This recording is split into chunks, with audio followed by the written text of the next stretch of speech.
Hello everyone, heads hotels stocks में एक बार फिर बहुत बहुत स्वागत है। और फ्रेंड्स, बात कर रहे हैं फ्लैटेक्स इंडिया लिमिटेड के लिए 30 अक्टूबर 2023 का लेटेस्ट नोटिफिकेशन है और आज इनके Q2 2024 के नंबर्स डिक्लेयर किए गए।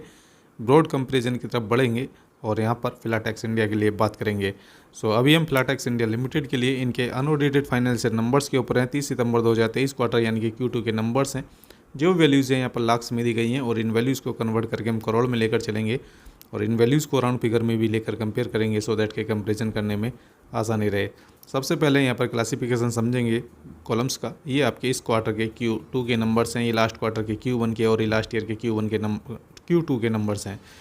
रेवेन्यू फ्रॉम ऑपरेशंस को यानी कि इनकी सेल को कंपेयर करेंगे क्वार्टर ऑन क्वार्टर बेसिस पर। लास्ट क्वार्टर में Q1 में इनका जो रेवेन्यू फ्रॉम ऑपरेशन जनरेट हुआ था वो अराउंड आपका 1069 करोड़ रुपीज़ के आसपास था और इस क्वार्टर में बढ़कर हो गया है ये 1108 करोड़ रुपीज़ के आसपास। इस तरह से क्वार्टर ऑन क्वार्टर बेसिस पर रेवेन्यू फ्रॉम ऑपरेशंस यहाँ पर बढ़ा है, इनकी सेल बढ़ी है और लगभग 3.6% के आसपास इनकी सेल बढ़ी है क्वार्टर ऑन क्वार्टर बेसिस पर। और अगर बात करें इसी रेवेन्यू फ्रॉम ऑपरेशंस के लिए ईयर ऑन ईयर बेसिस पर, लास्ट ईयर के Q2 में इनका रेवेन्यू फ्रॉम ऑपरेशंस जो जनरेट हुआ था 1163 करोड़ रुपीज़ के आसपास था और इस क्वार्टर में 1108 करोड़ रुपीज़ के आसपास है। ईयर ऑन ईयर बेसिस पर रेवेन्यू फ्रॉम ऑपरेशंस यहाँ पर डाउन हुआ है और लगभग 4.7% ये डाउन हुआ है ईयर ऑन ईयर बेसिस पर। आगे चलेंगे, बात करेंगे टोटल एक्सपेंसेस के लिए।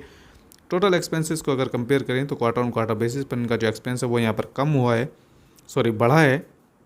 इनका एक्सपेंस यहाँ पर बढ़ा है और लगभग 2.95% के आसपास ये बढ़ा है, जबकि इनकी सेल 3.6% के आसपास बढ़ी है क्वार्टर ऑन क्वार्टर बेसिस पर। इस तरह से एक्सपेंसेस यहाँ पर लिमिट हुए हैं क्वार्टर ऑन क्वार्टर बेसिस पर। और अगर बात करें इसी टोटल एक्सपेंस के लिए ईयर ऑन ईयर बेसिस पर भी इनका जो एक्सपेंस है वो यहाँ पर डाउन हुआ है और लगभग ये आपका 5.26% डाउन हुआ है, जबकि इनकी सेल 4.7% के आसपास डाउन हुई थी। यानी कि एक्सपेंसेस ज़्यादा डाउन हुए हैं, लिमिट होते हुए नहीं जा रहे हैं एक्सपेंसेस, अच्छी बात है।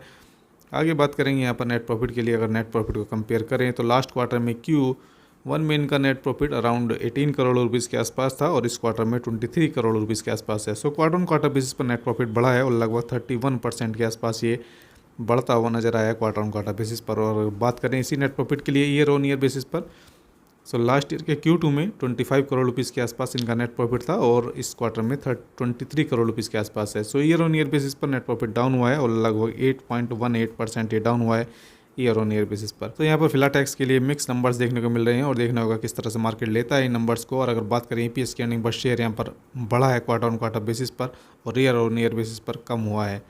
फ्रेंड्स, बने रहिए हमारे साथ, अपनी स्टडी जरूर करें। बहुत बहुत धन्यवाद।